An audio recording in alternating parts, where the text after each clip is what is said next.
In this video, I'll be cooking my own version of borscht, which the original Russian or Ukrainian version used beef or pork as their own protein, but I'll be using salmon instead. First, chop some cabbage, celery, onion, and shallot, and a little bit of garlic. It does not have to be perfect or fine diced because everything will melt down into a super soft texture when it's done. Oh, and by the way, I also chopped up some beetroots for garnish when it's done, so it can be a little bit more semi-home cooked fine dining plating like. So yeah, the first stage of preparation is done. Put the beetroot inside food processor and then blend it into like almost like a puree consistency. If you want more of a robust beetroot texture or that earthy flavor, you can be more liberal with the ingredient, otherwise you can just save it for later. As I said, I'll be saving some beetroot for garnish, so I'm just gonna let some of them aside and then just use it for later, First, I'll be adding some shallot, garlic, and onion in a hot pan. And then gradually until they're translucent, I'll be adding some cabbages, sprinkle some salt and pepper for flavor. And then just add the beetroot and then just let it cook out. I've been exposed to borscht since when I was a kid, like when I used to be in Hong Kong. Like especially when I used to visit Western influenced Hong Kong cafe where they usually come with two types of dining appetizer soup, red and white. White soup would be cream of mushroom with corn, meanwhile red would be borscht without any beetroot. So a little bit of history, how does borscht become popularized in Hong Kong?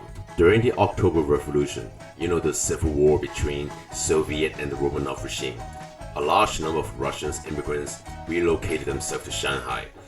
They as well integrating their own taste of home from their homeland to their new residence.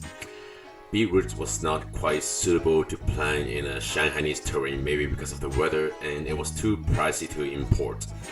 As well, the Shanghainese Chinese, they're not very familiar with the citrus sweet notes of the vegetable. So therefore they replaced beet and cabbage with tomato, they add some cabbage later on. During World War II, a number of Russians and Shanghainese have relocated themselves to Hong Kong and have brought the same technique with them to the Pearl of the Oriental. And this is how they become popularized in Hong Kong. And this is basically the same soup I have been drinking since when I was a little kid. And it's pretty much a go-to in many of any Hong Kong cafe with a Western touch. Oh crap, I've been talking too much. So I add some chopped herbs and then I add some chicken stock and water inside and then just let them cook out for a little bit longer, and after that add some more water if it gets too dry and reduce too much. So the previous leftover beetroot, I kind of season them a little bit, wrap them with tin foil and then just put them in the air fryer for like 15 minutes in a 310 Fahrenheit. And then for the salmon, I pretty much just add salt, pepper, a little bit of thyme, and then just wrap them around with cling film, which is optional, and then put them in a Ziploc bag. Well, I know I'm being quite lame because I don't have a vacuum sealer or sous vide cooker, so I use a Ziploc bag and then blanch them along with the soup base itself. Now, just turn off the heat, put the sous vide bag in, and just let it sous vide for like around 20 minutes. Everything almost falls into a piece when we remove the beetroot from the air fryer. Using oven is optional, but I'm too lazy to preheat the oven. I also did the same thing with fingerling potatoes, but I didn't press record. It's just so hard when you gotta cook and set your camera to a different angle to do the job. So please bear with me. After when I remove the salmon from the pot, I add some sour cream and then stir them to further improve the flavor, which I didn't press record again. And now it is the time to do the plating.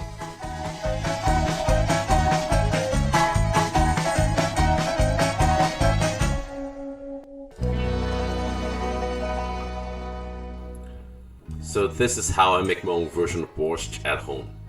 Too bad someone in my family does not like adding beef and doesn't eat beef. So accommodation has to be done. I do personally really enjoy my own version and my own take of this classic dish, and whoever's gonna watch this, and I hope you enjoy it as much as I do.